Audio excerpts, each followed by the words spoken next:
Hello friends. आज मैं आपको टाइफाइड फीवर के बारे में बताऊंगी।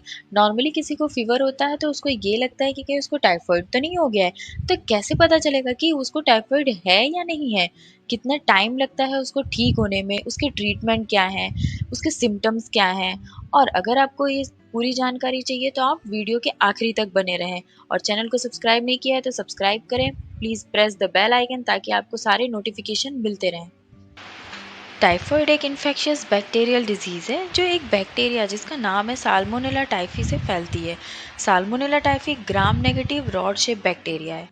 तो अब मैं आपको टाइफाइड फीवर के ट्रांसमिशन के बारे में बताऊंगी कि वो फैलता कैसे है। जैसे कि हम जानते हैं कि कोरोना ब्रीदिंग के थ्रू फैलता है, तो ये टाइफाइड कैसे फैलता है? तो ये हमारे फीकल ओरल रूट के थ्रू ट्रांसमिशन होता है इसका। अगर कोई पेशेंट है उसको टाइफाइड है तो उसकी यूरिन और स्टूल में ये बैक्टीरिया सिक्रीट होता है। जैसे कि कोई रेस्टोरेंट में काम करने वाला हो या कोई वर्कर हो, इनमें से किसी को भी अगर ये बुखार आ रहा है और वो अपने हाइजीन का ध्यान नहीं रख रहा है, तो इनके गंदे हाथों के थ्रू किसी और को भी फैल सकता है। सबसे कॉमन ट्रांसमिशन जो होता है टाइफाइड फीवर का वो होता है कंटामिनेटेड फूड और वाटर। तो अब मैं आपको उसके लक्षण के बारे में बताऊंगी। जैसा कि मैंने कहा था कि मैं लक्षण के बारे में बात करूंगी, तो टाइफाइड फीवर के सिम्टम्स क्या होते हैं? तो high fever, chills, loss of appetite, stomach pain होना, rose spots, rashes, cough, muscle ache, headache, vomiting, diarrhoea या फिर कॉन्स्टिपेशन होना। टाइफाइड का इलाज अगर टाइम पे नहीं कराया जाए तो इसमें सीवियर सिम्टम्स भी हो सकते हैं, जैसे कि ब्लडी डायरिया या फिर perforation of intestine. Perforation of intestine मतलब कि सीवियर कॉज में आंतों का फट जाना भी पॉसिबल होता है। WHO के अकॉर्डिंग हर साल दुनिया भर में 1 से 2 करोड़ लोग टाइफाइड फीवर के चपेट में आते हैं। तो अगर किसी को टाइफाइड फीवर है तो उसका इलाज जल्दी और ठीक से कराना चाहिए। तो अब मैं आपको बताऊंगी कि टाइफाइड फीवर कौन सा टेस्ट कराने से आपको पता चलेगा। तो सबसे कॉमन टेस्ट होता है विडाल टेस्ट।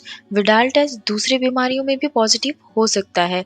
अगर आपको विडाल टेस्ट पॉजिटिव आता है तो ज़रूरी नहीं कि आपको टाइफाइड फीवर ही है, इसलिए इसका कंफर्मेटिव टेस्ट भी होता है और दूसरा टेस्ट भी कराया जाता है, जैसे कि urine culture, stool culture and blood culture.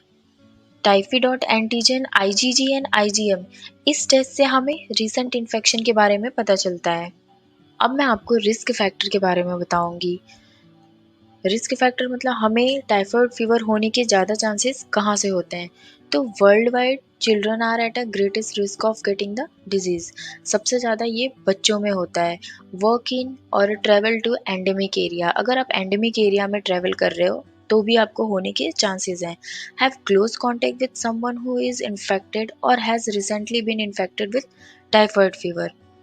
मतलब कि आप ऐसे किसी व्यक्ति के कांटेक्ट में आए हैं जो इन्फेक्टेड है पहले से या फिर अभी जल्द ही ठीक हुआ हो। Weak immune system such as a use of corticosteroid और डिजीज सच एज एचआईवी और एड्स। वीक इम्यून पावर होना।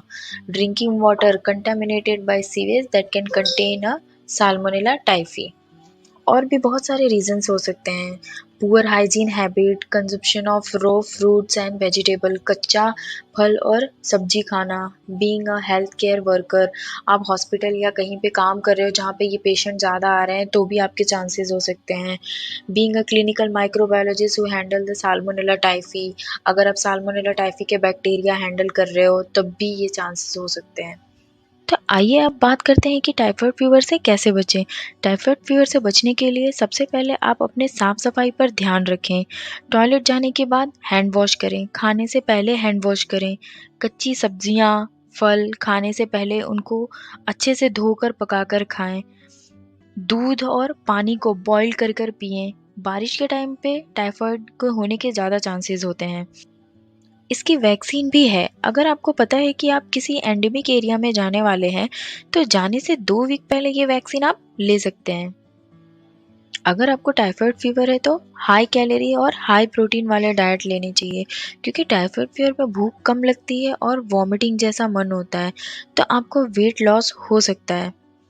हाई कैलोरीज के लिए आपको मूंग दाल, चावल, खिचड़ी, दलिया, ये सारी चीज़ें लेनी चाहिए।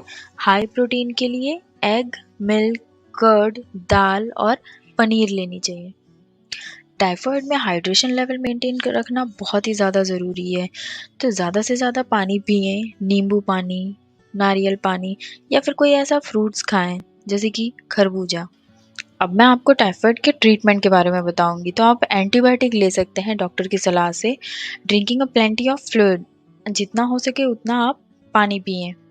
टाइफाइड के इलाज को बीच में ना छोड़ें, उसको पूरा कंप्लीट करें।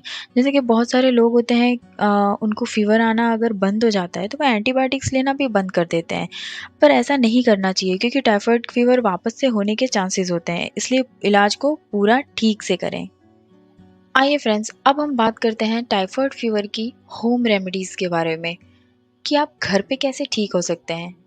तो आप पहले एप्पल सिडार विनेगर लें, उसमें ऐड करें हनी, उसको खाने से पहले पी लें। तुलसी के पत्ते को पानी में उबालकर पूरे दिन में 3 से 4 बार पिएँ। 4 से 5 तुलसी के पत्ते लें, उसमें काली मिर्च के पाउडर और केसर को ऐड करें, उसको 3 पार्ट में अलग कर लें, खाने से पहले लें उसको। केला खाएँ, लहसुन खाएँ, 2 से 3 लौंग भी खा सकते हैं और सबसे इम्पोर्टेंट है कि आप ज़्यादा से ज़्यादा पानी पिएँ। तो इस इन्फॉर्मेटिव वीडियो को आप अपने सर्कल में शेयर करें और अगर आप मेरे चैनल पे नए हैं तो please like, subscribe and share.